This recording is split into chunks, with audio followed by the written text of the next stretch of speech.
दोस्तों, क्या रतन टाटा के जाने के बाद टाटा ग्रुप ने शांतनु के साथ धोखा किया है? क्या रतन टाटा के सबसे करीबी, सबसे चहीते और उन्हें अपना पिता मानने वाले शांतनु के साथ अब गलत किया जा रहा है?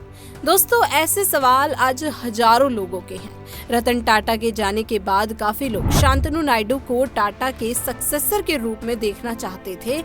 इसीलिए आज ये मुद्दा सोशल मीडिया पर दोबारा से गर्म हो चुका है। इस वीडियो में हम बात करेंगे रतन टाटा के निधन के बाद शांतनु नायडू की स्थिति के बारे में।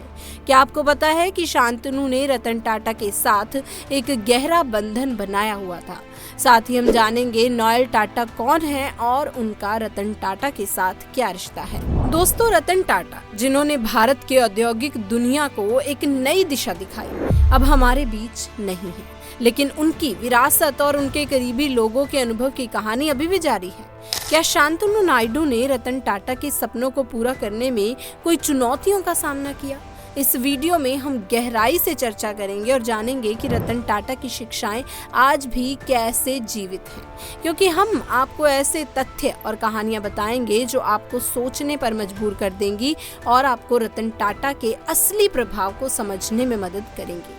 दोस्तों, आखिर क्या हुआ है रतन टाटा के सबसे चहीते शांतनु नायडू के साथ? उन्हें टाटा ने किस तरह से निराश किया है? सब कुछ आपको अच्छे से बताएंगे। साथ ही महान रतन टाटा के बारे में हम आपको कुछ ऐसी बातें बताएंगे जिन्हें जानकर आपके दिल में उनके लिए और भी ज्यादा इज्जत बढ़ जाएगी। इसीलिए वीडियो को आखिर तक आप जरूर देखिएगा।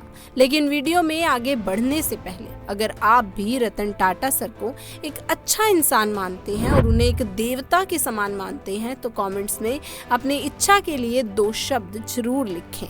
दोस्तों, भारत के महान बिजनेसमैन और गरीबों के मसीहा रतन टाटा जी अब हमारे बीच नहीं हैं, लेकिन उन्होंने जो योगदान दिया है उसे शब्दों में नहीं कहा जा सकता और ना ही कभी भुलाया जा सकता है। दोस्तों, जब रतन टाटा की अंतिम विदाई हो रही थी तो शांतनु नायडू सबसे आगे थे।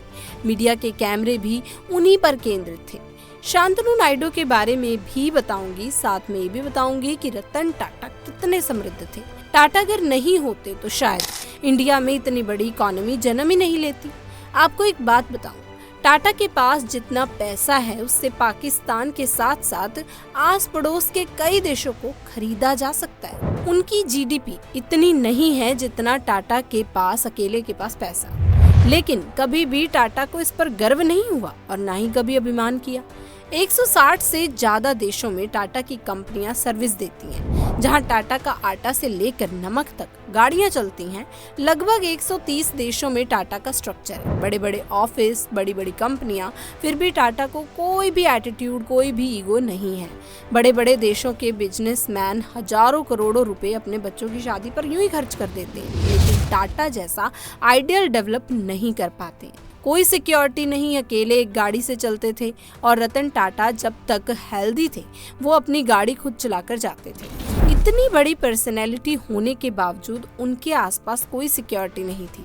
पूछने पर रतन टाटा ये भी कहते थे कि मैंने किसी का बुरा नहीं किया, कि मेरे पास मेरी सिक्योरिटी के लिए लोग चाहिए हों। दोस्तों, रतन टाटा इतने सक्सेसफुल व्यक्ति थे। सोचिए, इतना बड़ा व्यक्ति, कोई अभिमान नहीं, 10 लाख लोगों को नौकरी दे रहे थे। शायद यही रीजन था कि जब रतन टाटा इस दुनिया से विदा हुए तो हर इंडियन के आंखों में आंसू था।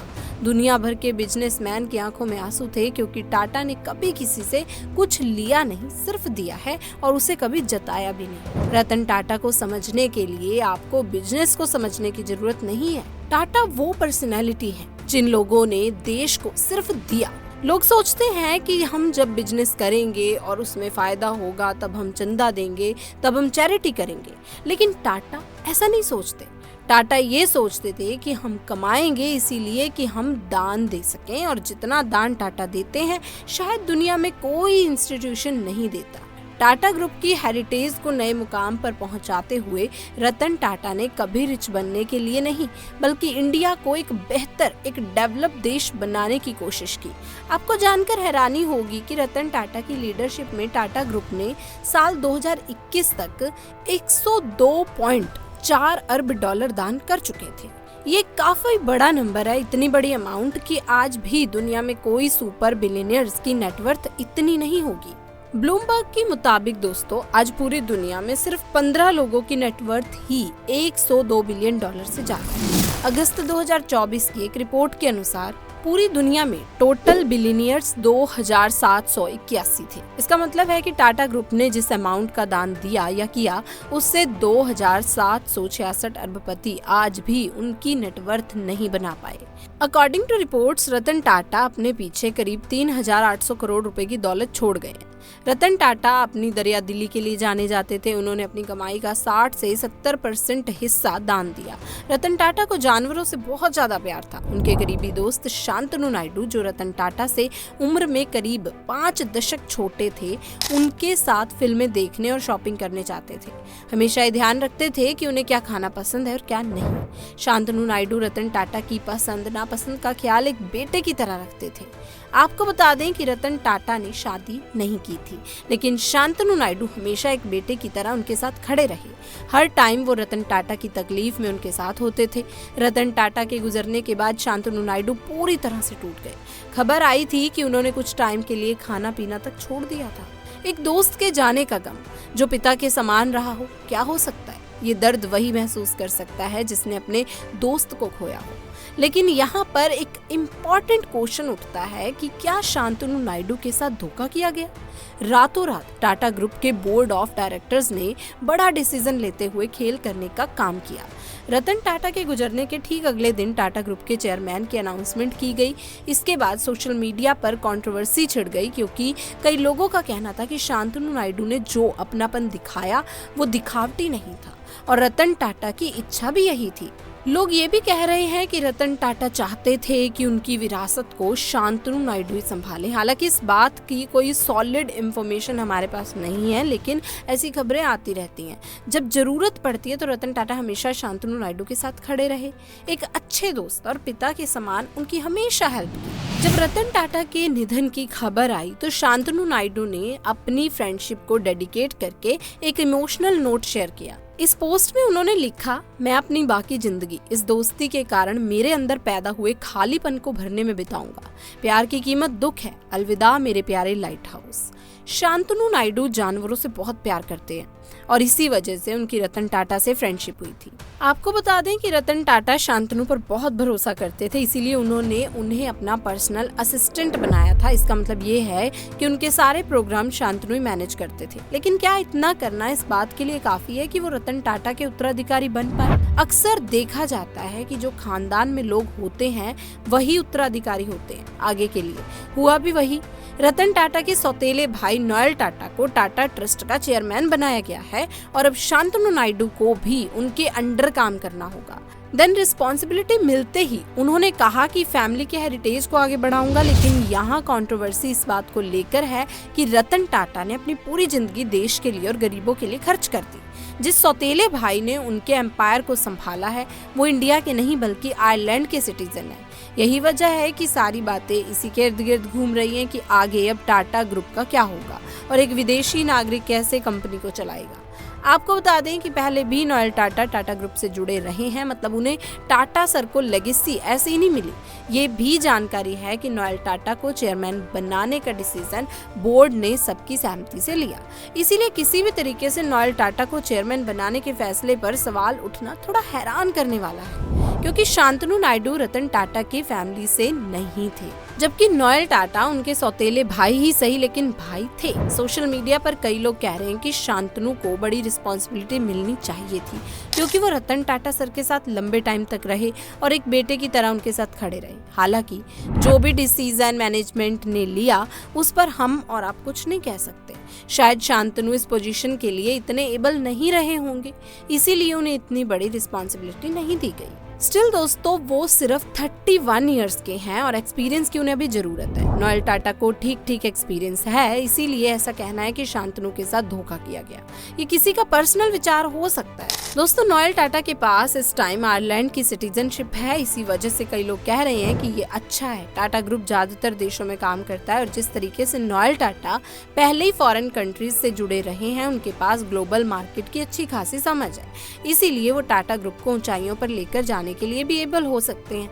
अगर एक्सपीरियंस की ही बात करें तो नोएल टाटा टाटा समूह की जो रिटेल शाखा ट्रेंड थी उसके चेयरमैन के रूप में काम कर चुके हैं। इसके अलावा उन्होंने टाटा इंटरनेशनल में भी अपना इम्पोर्टेंट रोल प्ले किया है।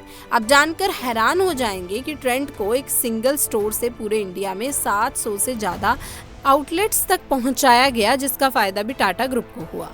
अगर आप एक नज़र में देखें तो एक एक्सपीरियंस्ड व्यक्ति को ही टाटा ग्रुप की रिस्पॉन्सिबिलिटी सौंपी जा सकती थी और ऐसा ही हुआ भी। लेकिन आने वाले समय में जैसे जैसे शांतनु का एक्सपीरियंस बढ़ेगा, उनकी ज़िंदगी में भी एक ऐसी अपॉर्चुनिटी आएगी कि वो एक बड़ी रिस्पॉन्सिबिलिटी संभाल सके, क्योंकि वो रतन टाटा के भरोसेमंद रहे हैं।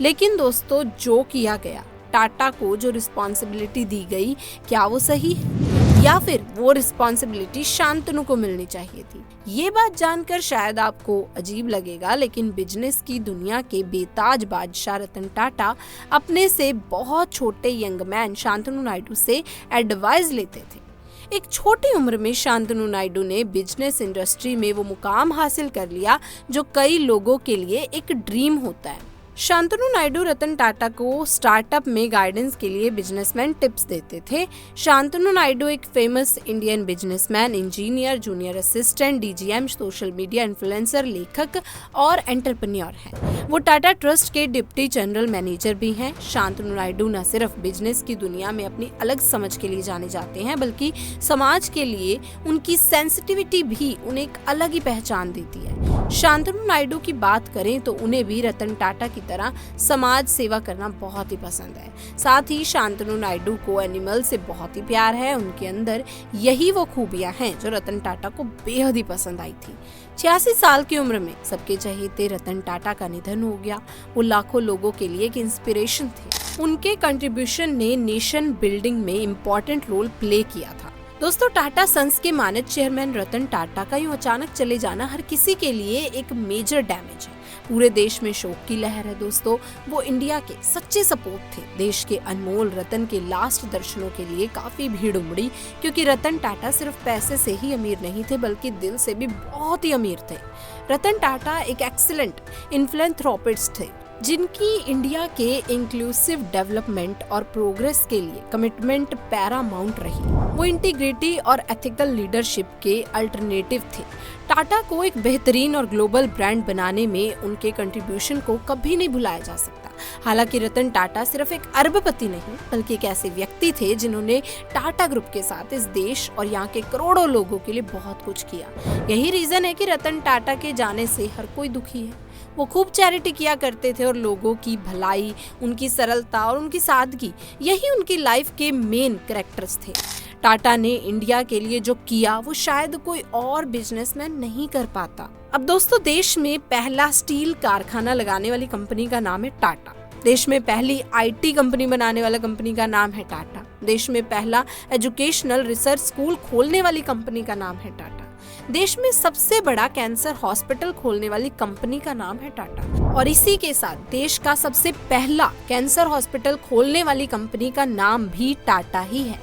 देश में पहला सबसे बड़ा होटल खोलने वाली कंपनी का नाम भी टाटा ही है और उस होटल का नाम है ताज। इतना ही नहीं, हड़प्पा और मोहनजोदड़ो की खुदाई में सबसे बड़ा डोनेशन देने वाली कंपनी का नाम भी टाटा ही। जरा सोचिए, हड़प्पा और मोहनजोदड़ो की खुदाई से जो कल्चर निकला, उससे इंडिया की बहुत बड़ी पहचान होती है कि हमारी सिविलाइजेशन कितनी पुरानी है। अब इसको समझिए, उस खुदाई में जो चंदा सबसे अधिक दिया था वो टाटा ग्रुप ने दिया था। देश में पहला इंडस्ट्रियल बैंक टाटा ने ही खोला था और इंडिया में पहली बार एयरलाइंस कंपनी भी टाटा ने ही बनाई थी। देश की पहली इंश्योरेंस कंपनी टाटा ने बनाई। और तो और दोस्तों, ये जानकर आपका सीना गर्व से चौड़ा हो जाएगा कि टाटा कितनी महान पर्सनैलिटी का नाम है। टाटा की वजह से कितने लोगों की रोजी रोटी चलती है। टाटा की अरेंजमेंट देश की तीसरी बड़ी ऑर्गेनाइजेशन है जो इंडिया में सबसे ज्यादा नौकरी देते हैं। पहले नंबर पर है इंडियन आर्मी, दूसरे नंबर पर है रेलवे और तीसरे नंबर पर है टाटा ग्रुप। आपको बता दें कि 10 लाख लोग टाटा ग्रुप में काम करते हैं। बड़ी बड़ी वेडिंग्स करना आसान है, अपने पैसों का दिखावा करना आसान है, लेकिन पैसा रहते हुए भी खुद को सिंपल रखना बहुत मुश्किल है। पैसा रहते हुए सब डोनेट कर देना, ये भी बहुत मुश्किल है। यही टाटा है और यही टाटा की विरासत, यही टाटा की फैमिली है। रतन टाटा के बारे में अगर हम ओवरव्यू में बात करें तो इम्पोर्टेंट और इंटरेस्टिंग बातें हैं कि उन्हें डॉग्स और एनिमल से गहरा प्यार था और उनके पास कई पेट डॉग्स थे जिन्हें वो अक्सर एनिमल्स के वेलफेयर के लिए काम करते थे। उन्होंने कभी भी शादी नहीं की और अपनी लाइफ में फैमिली को प्रायोरिटी देने के बजाय वर्क और सोशल सर्विस पर कॉन्सेंट्रेट किया। रतन टाटा को फ्लाइंग का भी काफी शौक था और वो अक्सर अपने पायलट लाइसेंस का यूज करके अपने पर्सनल प्लेन उड़ाते थे। उन्होंने भारत के विभिन्न एजुकेशनल संस्थानों को जैसे कि Tata institute of fundamental research और भारतीय इंस्टीट्यूट ऑफ टेक्नोलॉजी काफी सपोर्ट दिया। साइंस और टेक्नोलॉजी के प्रति उनका इंटरेस्ट काफी ज्यादा था। उन्हें टाटा ग्रुप के तहत विभिन्न स्टार्टअप्स और टेक्नोलॉजी कंपनियों में निवेश करने के लिए भी प्रेरित किया, जिससे भारत के टेक्नोलॉजिकल विकास को बढ़ावा मिला। 2008 के ग्लोबल फाइनेंशियल क्राइसिस के दौरान रतन टाटा ने दूरदर्शिता से टाटा मोटर्स के लिए जगुआर और लैंड रोवर का अधिग्रहण किया, जबकि अन्य कंपनियां संकट में थी। उनके लीडरशिप में टाटा परिवार ने हमेशा मजबूत फैमिली वैल्यूज को बनाए रखा और रतन टाटा ने अपने एम्प्लॉयज को परिवार के सदस्यों की तरह ही माना, उनकी भलाई का ध्यान रखा। ये बातें रतन टाटा के व्यक्तिगत और उनके कार्यों को गहराई से समझने में मदद करती हैं। उनका जीवन इंस्पिरेशन का एक मार्ग है और उनकी लेगेसी आज भी लोगों को प्रेरित कर रही है। तो दोस्तों, ये थी आज की वीडियो। आई होप आपको वीडियो पसंद आई होगी। अगर हाँ तो इसे लाइक करें, शेयर करें और चैनल को सब्सक्राइब करें। Thanks for watching.